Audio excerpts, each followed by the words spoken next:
Halo semua, ini adalah perkenalan vektor. Pertama, kita akan bahas definisi vektor.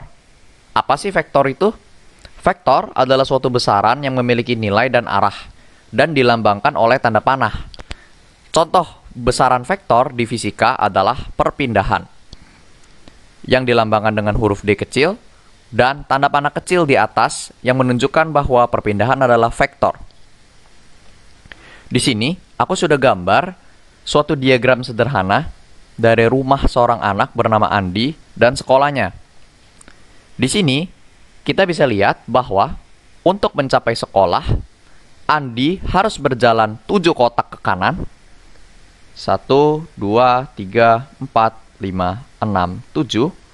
Dan 3 kotak ke atas. 1, 2, 3.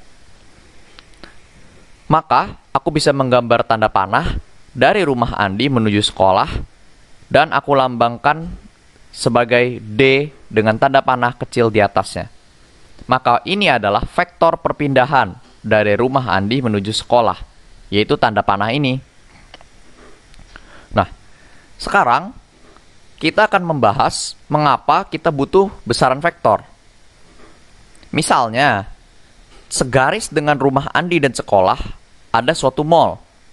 Apabila Andi salah memilih jarak yang dia tempuh, misalnya di sini panjang tanda panahnya terlalu panjang, apa yang terjadi? Ya tentu saja Andi bukannya sampai sekolah, malah sampai mall. Meskipun arah yang dia tempuh itu sama, karena segaris. Apabila panjangnya sama namun arahnya salah, Andi juga tidak akan sampai sekolah. Misalnya di sini, aku punya tanda panah warna merah, yang sama dengan tanda panah ungu di atas ini, dari rumah menuju sekolah.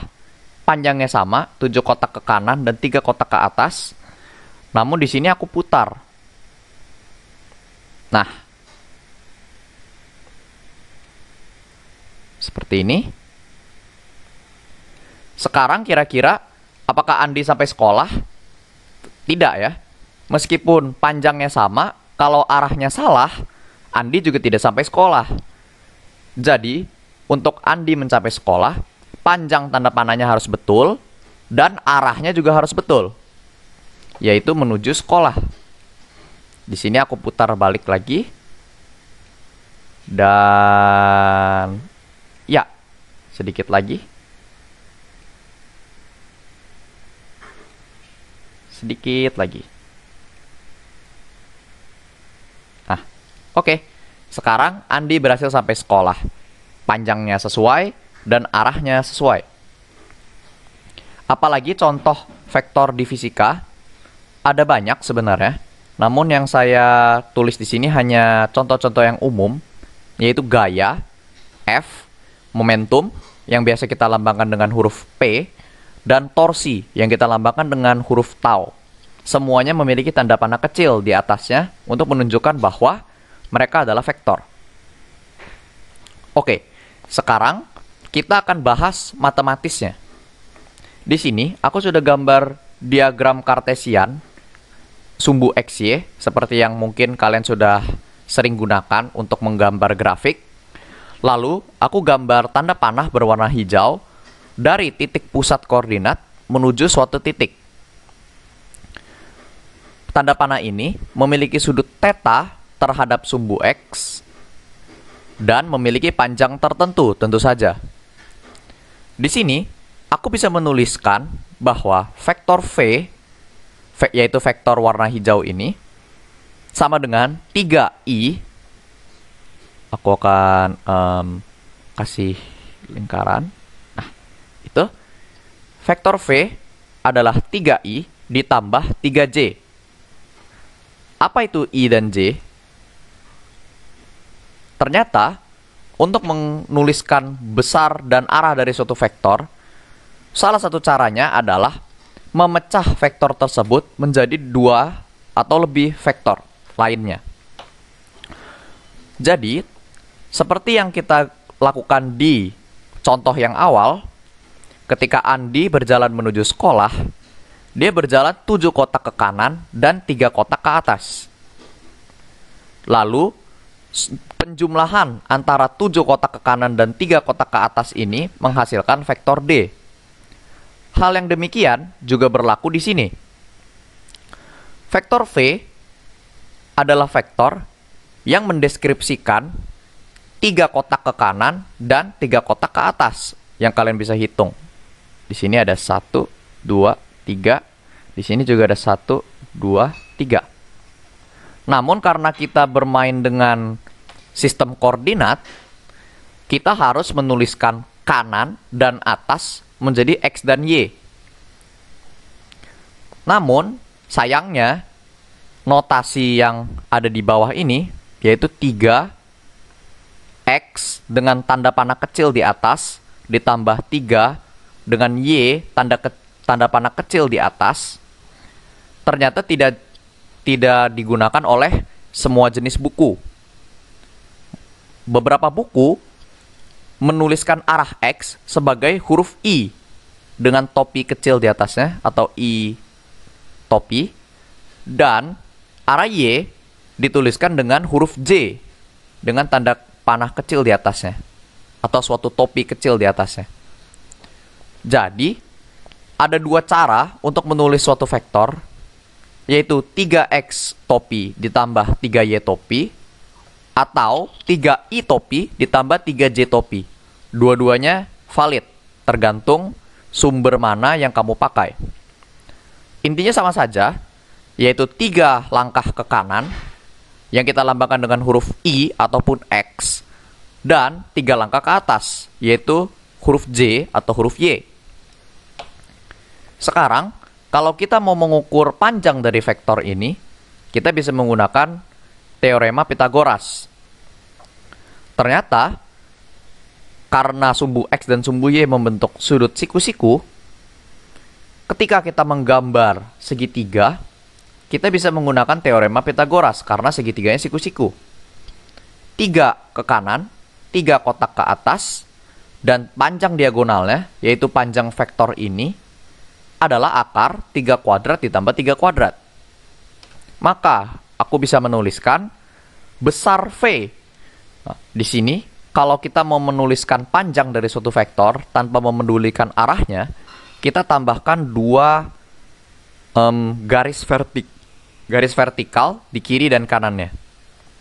Ini artinya, besar dari suatu vektor adalah akar Vx kuadrat ditambah Vy kuadrat, di mana Vx kuadrat adalah komponen vektor tersebut di arah X, dan Vy adalah komponen vektor tersebut di arah Y. Komponen di sini berarti vektor-vektor kecil yang menyusun vektor yang utamanya. Ya, sama saja seperti gambar segitiga di atas. Akar 3 kuadrat ditambah 3 kuadrat, hasilnya akar 18, atau karena 18 adalah 9 kali 2, maka vektor V memiliki panjang 3 akar 2. Bagaimana dengan sudut theta? Apakah kita bisa mencarinya? Tentu saja kita bisa menggunakan trigonometri. Di sini tan theta adalah sisi depan dibagi sisi samping. Sisi depannya adalah yang ini, sisi sampingnya adalah yang ini. Maka jelas bahwa sudut tan theta adalah 3 bagi 3 sama dengan 1. Dan tetanya kita bisa menggunakan arctan atau tan inverse dari 1. Dan kita dapat kalau sudut theta adalah 45 derajat. Jadi untuk mendeskripsikan vektor V ini, kita bisa menuliskan ini 3i plus 3j ataupun 3x plus 3y. Atau kita bisa mengatakan bahwa vektor V memiliki panjang 3 akar 2 dan arahnya kita bisa deskripsikan menggunakan sudut, yaitu 45 derajat terhadap sumbu X. Lantas, apakah vektor hanya berada di 2 dimensi atau bisa juga berada di 3 dimensi? Ternyata, vektor bisa berada di 3 dimensi. Di sini, aku sudah gambar vektor baru berwarna ungu yang aku sebut vektor V. Dan di sini, diagram koordinatnya atau diagram kartesiannya aku gambar dengan 3 sumbu. Sumbu Z, sumbu X, dan sumbu Y untuk menggambarkan 3 dimensi. Seperti tadi, ternyata V bisa kita pecah menjadi 3 vektor yang lebih kecil, Vx, Vy, dan Vz, dengan arah di sumbu X, sumbu Y, dan sumbu Z, yang aku gambarkan dengan tanda panah berwarna merah.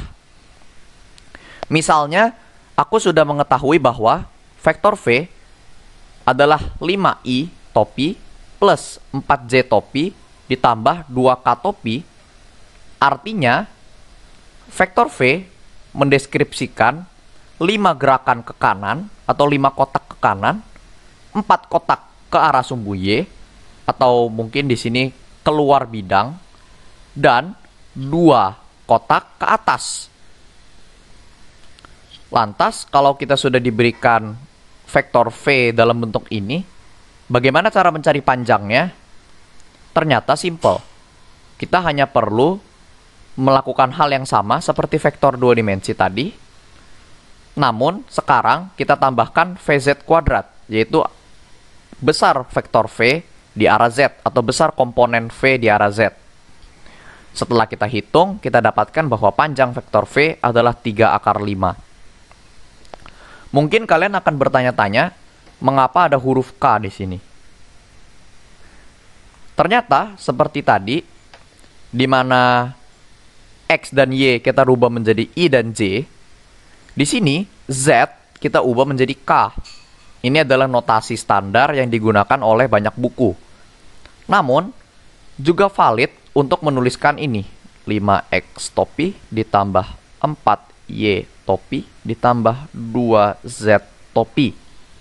Tergantung buku mana yang kalian pakai, dan dua-duanya valid. Mungkin demikian mengenai perkenalan vektor.